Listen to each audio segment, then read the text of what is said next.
watching this New York City mayoral race, and it's pretty clear that the Zoran Mondami guy is pulling in like the kind of like the Islamophobic thing as a key campaign strategy, kind of doing the kind of guilt trip thing.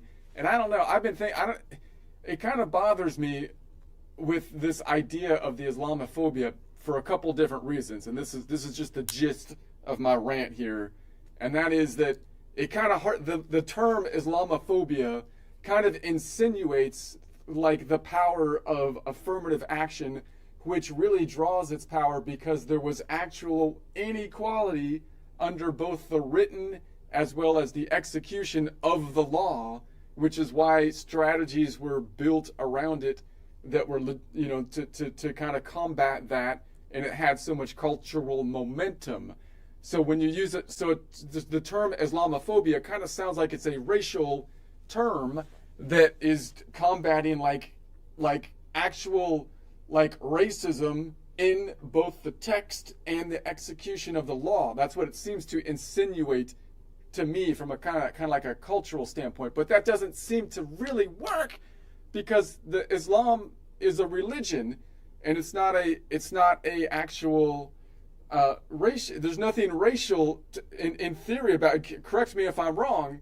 So it just seems like kind of manipulative. Like I consider myself a Christian, for example, but I have been grafted on, right? I'm a Gentile, like to something that's clearly has Jewish roots. I'm not Jewish, right? I have no bloodline or like racial or cultural, no like racial thing to it. And like Christianity, I think kind of like Islam, is open for enrollment, right? That's kind of the point. Basically, anybody can you don't need to have any kind of like a cultural thing to it. I think that's the same with Islam. So the reason that kind of so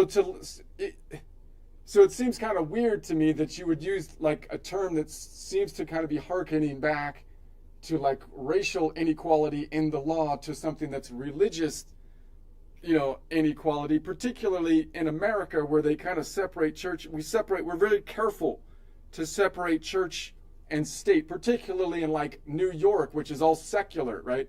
Any religion is going to get more scrutiny than a secular religion that don't have, right? That would be because that's kind of like the main thing there, I kind of assume. So that's why, and I think it kind of took hold because in like Europe, they took all the powerful movement that was so effective in the U.S. affirmative action and they kind of applied it in Europe. But again, it didn't quite fit, but it kind of worked really effectively because they hadn't dealt with those tools, but they hadn't dealt with it so aggressively there before. But in New York, like if you're going to like if you go to New York and I get that like people like they don't get your vibe because you're from a foreign place and you just moved there or something. They don't really get there. You're not really fitting in. That's hard. That's difficult. But everybody went through that, right? I mean, like that's normal assimilation. That's like the Irish people went through that. The Italians went through that. The Jews went through that. The whole bunch of people, everybody, the waves of groups went through there and is like the same. But that's not the same thing as like actual legal discrimination on a racial basis under the law, which is what is insinuated by the affirmative action. So that, again, that's kind of like, that's where I kind of feel, I feel like it's like the goal of of trying to do that seems like I don't know, either naive or disingenuous to me, but I don't know. So what do you think about that, Ara? Am I wrong? Am I just a horrible bigot? I lost her again. She's gone again. All right, she doesn't even want to talk. She doesn't even want to talk to me anymore. All right, that's fine. But that's where the gist is. All right. So, for the love of feathered fairness, I'm all in on what's good for the goose is what's good for the gander. Universal rules, equal under the law for every beak and webbed foot. No special treatment for the goose. No VIP seed for the gander. Why? Because I literally couldn't play favorites if I tried. Because I haven't got a clue what a gander even is. right? So so what's good for the goose is good for the gander. We're going to have to apply universal principles out here, because again, how in the world are you even supposed to know what a gander is? I wouldn't even know unless you have a name tag on or something like that, right? So is it some kind of waterfowl sidekick? It's like whatever. Apparently, it's a big problem in a lot of areas. If the goose is stuck with stale breadcrumbs, the gander's choking on the same crusty nonsense. Deal with it. It's the same. And don't get me started with this hate crime flavor of the month, Islamophobia in New York City. Apparently the new boogeyman. Basically, if you're it's kind of like you're running on the basis, in part, large part of the platform is that, right? Unless someone's rocking a neon sign that screams, "Ask me about my prophet," I can't tell a Muslim from a Methodist, for crying out loud, from a guy who worships an air fryer. Wouldn't know, doesn't come up. It's not on the job applications, right? It's not part of it. So we're all just sweaty Subway sardines trying not to make eye contact. But no, here comes the mayoral hopeful Zoran Mondani running a campaign straight out of the Disney villain playbook. These days, the villains are the executives over there at Disney.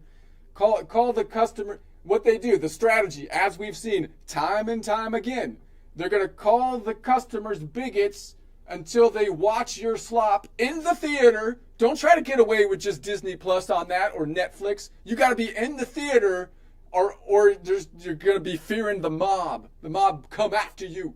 That's how they do it. That's how they.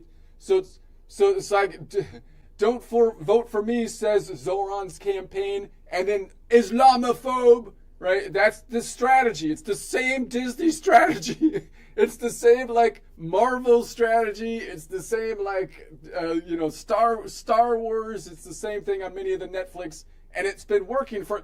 So, dude, if you just stuck to policy, potholes, rent, and why the F train smells like regret and urine, nobody to even think about your prayer rug, right? It wouldn't even come up. Now, again, the other strategy is to promise everything, which also I have a problem with because it's a lie. But we take one thing. So instead, it's emotional blackmail with a side cancel culture popcorn. Call the voters bigots until they binge watch your ads out of sheer terror of the Twitter mob. That's the strategy. It's been put in place and mastered by the movie producers these days, such as Disney, such as Marvel, such as Star Wars. Mickey Mouse has taken notes here, folks. This is how you weaponize guilt trips. So they may pull a few quacks, but in the long run, they still lose the goose vote. So equality under the law is the goal. Lying has social consequences, and if this guy Mondani, he's no gander. He's no gander. He can't even bench the bar, let alone press the truth. That's my rant.